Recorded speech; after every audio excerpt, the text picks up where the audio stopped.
50 depuis boobu ba léegi waxatuñu waxu projet amul ay waxu naxe mbay la amuñu projet depuis boobu ba léegi ana projet bi nañ ko wane léegi suba encore la ñuy toogaat di laajawaat leneen loolu bu génnaatee ñu laajtewaat leneen mais quand je regarde notre frère Madiambal Diagne qui parlait de la visite de Ousmane Sonko en Chine oui il n'est même pas prévu mu gis le président de la République le lendemain ñu waa ji rencontrer le président mais ak respect bi nga xamante ni président bi am na ko ndaje mi ak la ñu waxtaanee. mais c'est lui-même qui a fait un tweet pour parler de cette rencontre là. waaw nee nañ montage la de. mais mënul woon am gàcce pour ñàkk a tweeter. ci loolu le ridicule ne tue pas dans ce pays malheureusement. xam nga man yenn affaires yi wax ma lu tax dama ci bëgg a wax. parce que ay yëfu ñàkk fayda na boo ci nekkee da nga ma lay bàyyi rek nga nekk sa yëfu ñàkk fayda.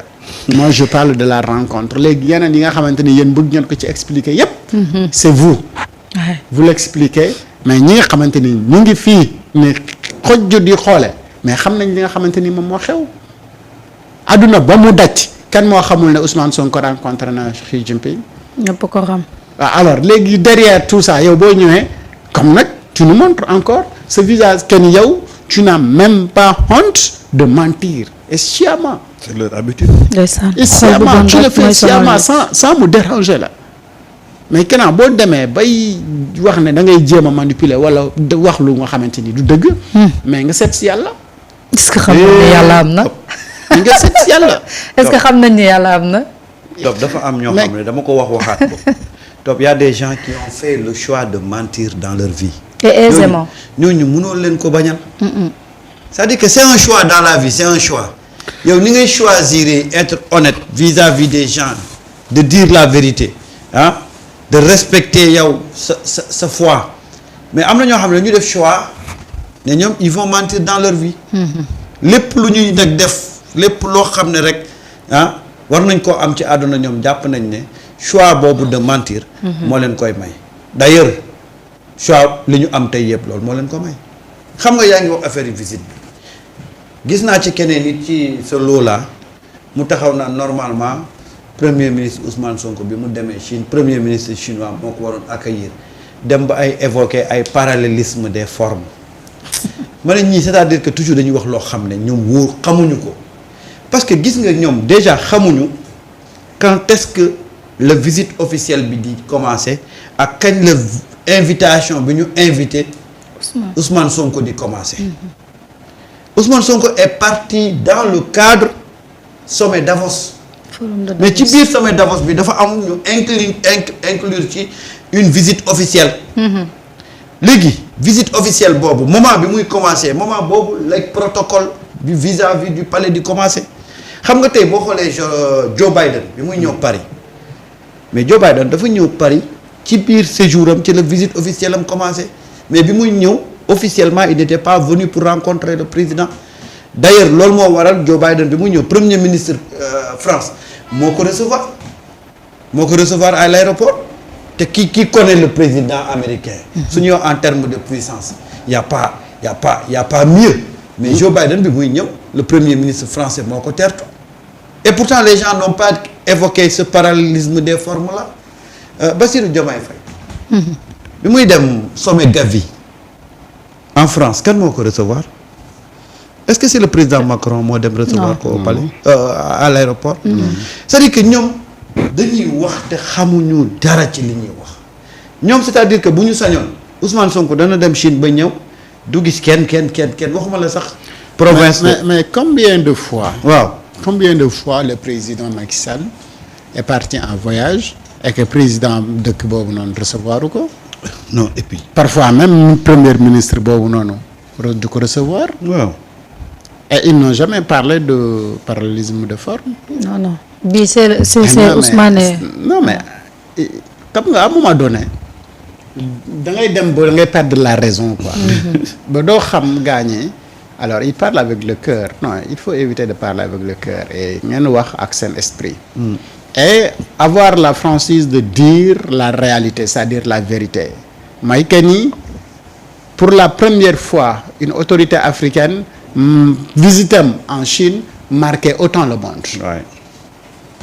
et lan mooy différence bi c'est-à-dire foofu ngay poser le débat comme le disait un des écrivains que j'ai rencontré il dit mais ñii dañuy défendre thèse mais ñii défendre l'antithèse mais c'est ce qui nous amène si beneen troisième point bi mooy ñu def synthèse bi comme ça ñiy seetaan ak ñiy déglu di surveiller mën a def synthèse ñii di défendre thèse bi ak ñii di défendre antithèse bi la réalité mooy pour la première fois une autorité africaine dem en Chine moo am autant de bruit et partout nag ci monde bi ci coin yëpp moo xam États-Unis la moo xam France la moo xam Belgique la moo xam Afrique fépp fi nga xamante ni nit moo ngi fa mu ngi waxtaanee ci visite Ousmane Sonko. Absolument. Discours yi activités yi nga xamante ni def na ko mais les accords yi nga xamante ni aussi signé na ko et tey Sénégal moom mooy inspiré sous-région bi yëpp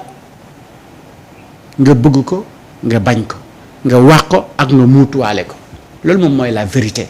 Alors yow mi nga xamante ni tu es contre mais tu ne peux pas et ça ne te fait pas plaisir de voir ce ennemi di réussir tout le temps. dëgg la de.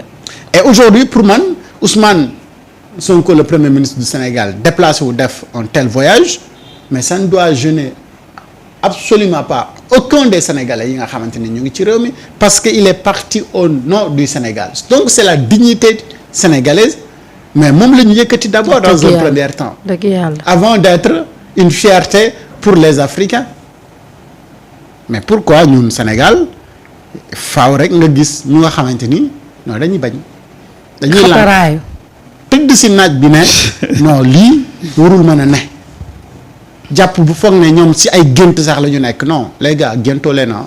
c'est la triste réalité.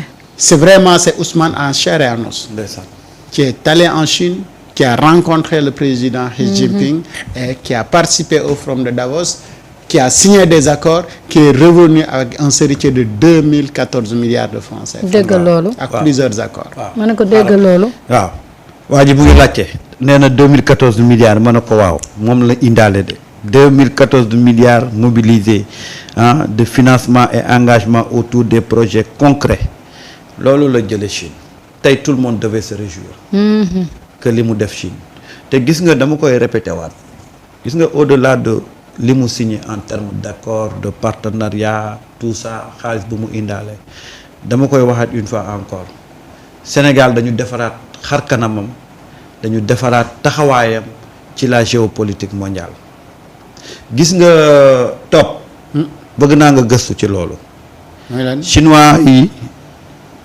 arène nationale bi ñu tabaxoon chinois yi du ñoo ko tabaxoon bi nekkoon Pikine may ko Sénégal dañu ko mayoon autorités yi taxaw ne 32 financé nañ ci 32 milliards waaw te dañu koo may di ko wax chinois yi dégg loolu mais Chine ak Sénégal seen relation demeetul woon noonu de demeetul woon noonu de parce que chinois yi dañu yëkkati arène may ko les Sénégalais suñu autorités yi taxaw na ñoom ñoo ko financé te bañ koy wax boobu chinois yaa ngi toog xam naa dañ yaakaar ne dégguñu làq bi xamuñu te xamuñu gisuñu japonais bi doon bëre démb ak Yawou Dia ak Yawou Dia xamuñu mais regarde on nous dit que Chine daf ñu may estat autorités yi taxaw na ñoom financé nañ ci 32 milliards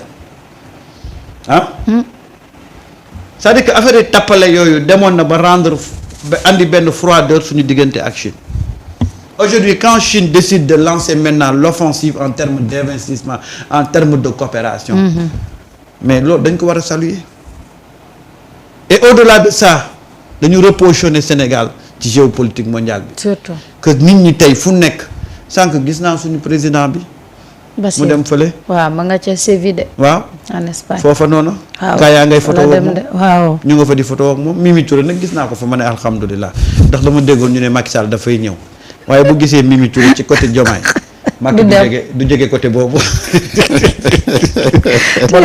Mimi moo da boo fa déggee du may dara non saa waay atte naa bàyyi xam na ne Bassirou ndeysaan dafa bëri yërmande ma nga Séville de fële ca Espagne ngir participer si au-delà de Mimi est-ce que oui conférence bi nga xam ne moo fay am quelque part ak 4e conférence internationale Diomaye waaw mu ne en fait, au-delà c'est un article que ñun bu ñu publié woon depuis que war na fa dem jël. ci conférence internationale sur le financement du développement organisé par l'Union par les Nations Unies. mais gis nga rencontre yi nga xamante ni moom la Diomaye di dem. koppar lu rek la am ñuy njëriñ lijjanti rek. kese. développement innovation révolution santé et cetera.